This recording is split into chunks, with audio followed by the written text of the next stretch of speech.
Hello, હું ચંદ્રિકા રાજપૂત શ્રી ગોપીનાથ કિચનમાં આપનું સ્વાગત કરું છું।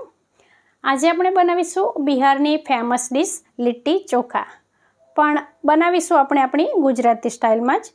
તો ચાલો આને બનાવવાનું શરૂ કરીએ। સૌથી પહેલાં રીંગણને આપણે શેકી લેવાના છે। જેમ આપણે ભરથું બનાવવા માટે રીંગણને શેકીએ ને એવી રીતે શેકી લેવાના છે અને પછી એને આપણી છાલ કાઢી લેવાની છે। અને જ્યારે આપણે રીંગણ શેકીએ ને ત્યારે સાથે 1 અથવા 2 નંગ જેટલા ટામેટાને પણ શેકી લેવાના છે અને એની પણ આપણે ટામેટાની છાલે કાઢી લેવાની છે। અને સાથે આપણે બાફેલા બટેટાનો ઉપયોગ કરીશું। આ ત્રણેય વસ્તુમાં આપણે રીંગણની ક્વોન્ટિટી વધારે રાખવાની। મારી પાસે ઓછા રીંગણ હતા એટલે મેં ઓછા લીધા છે। હવે આ બધું આપણે સારી રીતે મેશ કરી લેવાનું છે અને ત્યારબાદ આમાં આપણે બધા મસાલા કરવાના છે।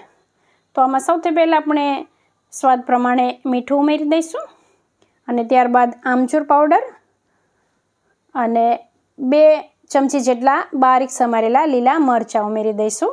અને જો આપણે ડુંગળી ખાતા હોય, ડુંગળીનો ઉપયોગ કરવો હોય તો બારીક સમારેલી ડુંગળી ઉમેરી દેવાની અને ત્યારબાદ બારીક સમારેલા ધાણા અને ત્યારબાદ એમાં આપણે સિંગ તેલ ઉમેરીશું। આપણે ગુજરાતી છીએ એટલે આપણે ઘરમાં સિંગ તેલ ખવાતું હોય એટલે સિંગ તેલનો ઉપયોગ કર્યો છે। બાકી બિહારમાં તો સરસોના તેલનો ઉપયોગ કરતા હોય છે।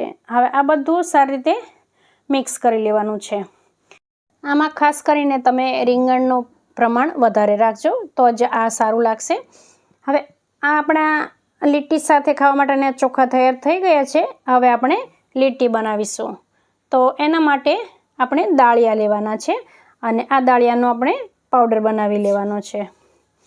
તો અહીંયા દાળિયાનો પાવડર મેં મિક્સરમાં કરી લીધો છે અને એમાં હવે આપણે સ્વાદ પ્રમાણે મીઠું, આમચૂર પાવડર અને બારીક સમારેલા લીલા મરચાં અને જો આપણે ડુંગળીનો ઉપયોગ કરવો હોય તો બારીક સમારેલી ડુંગળી આમાં પણ આપણે ઉપયોગમાં લેવાની છે અને ત્યારબાદ બારીક સમારેલા લીલા ધાણા। અને હવે આમાં ખાસ કરીને જે આપણા ઘરમાં અથાણું હોય ને એનો મસાલો આમાં ઉમેરવાનો હોય છે, પણ મારી પાસે અથાણું નથી એટલે હું આ અથાણાનો સંભાર છે, આપણે મેથીઓ મસાલો કહીએ ને, એ 2 ચમચી જેટલો ઉમેરી દઈશ। અને હવે આમાં આપણે તેલ ઉમેરવાનું છે। તો આમાં પણ આપણે ઘરમાં સિંગ તેલ હોય એટલે સિંગ તેલનો જ ઉપયોગ કરીશું। બાકી આમાં પણ બિહારના લોકો સરસોના તેલનો ઉપયોગ કરતા હોય છે। હવે આ બધું હાથથી સારી રીતે મિક્સ કરી લેવાનું છે અને જેટલી જરૂર લાગે એ પ્રમાણેનું તેલ આમાં હું ઉમેરતી જઈશ। જેમ આપણે ભરેલા શાક બનાવતા હોય અને એનો મસાલો તૈયાર કરતા હોય છે એવી રીતે આ મસાલો તૈયાર કરી લેવાનો છે। હવે જો આવી રીતે આમ બોલ જેવું થાય ને ત્યાં સુધી એટલું આપણે તેલ ઉમેરવાનું છે કે આમ બોલ જેવું તૈયાર થઈ જાય। તો જો હવે આ બરાબર છે, એટલે આવી રીતે આપણે આ લીટ્ટીમાં ભરવા માટેનો મસાલો તૈયાર કરી લેવાનો છે।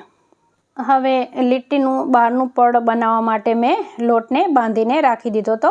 આ લોટમાં આપણે રોટલીનો લોટ હોય ને એ જ લોટ લીધો છે। એમાં મીઠું, અજમો અને મોણમાં ઘીનો ઉપયોગ કર્યો હતો જેથી કરીને આ લીટ્ટી આમ ક્રિસ્પી બને। અને ત્યાર પછી એને લોટ બાંધીને 10 મિનિટ રહેવા દીધો અને પછી સારી રીતે મસળી અને લોટનો લુવો લઈ એનો વાટકી જેવો આપણે આકાર કરવાનો છે। જો આવી રીતે કરી અને પછી આપણે અંદર જે ફિલિંગ ભરવાનું છે આપણે તૈયાર કરીને રાખ્યું છે એ આપણે આવી રીતે મૂકી દઈશું અને પછી આ સારી રીતે આપણે પેક કરી લેવાનું છે। આ ખુલી ના જાય એ આપણે ખાસ ધ્યાન રાખવાનું, એટલે સારી રીતે પેક કરવાનું અને આપણે શેકવાની હોય છે, પણ અહીંયા હું આ કુકરમાં કરીશ।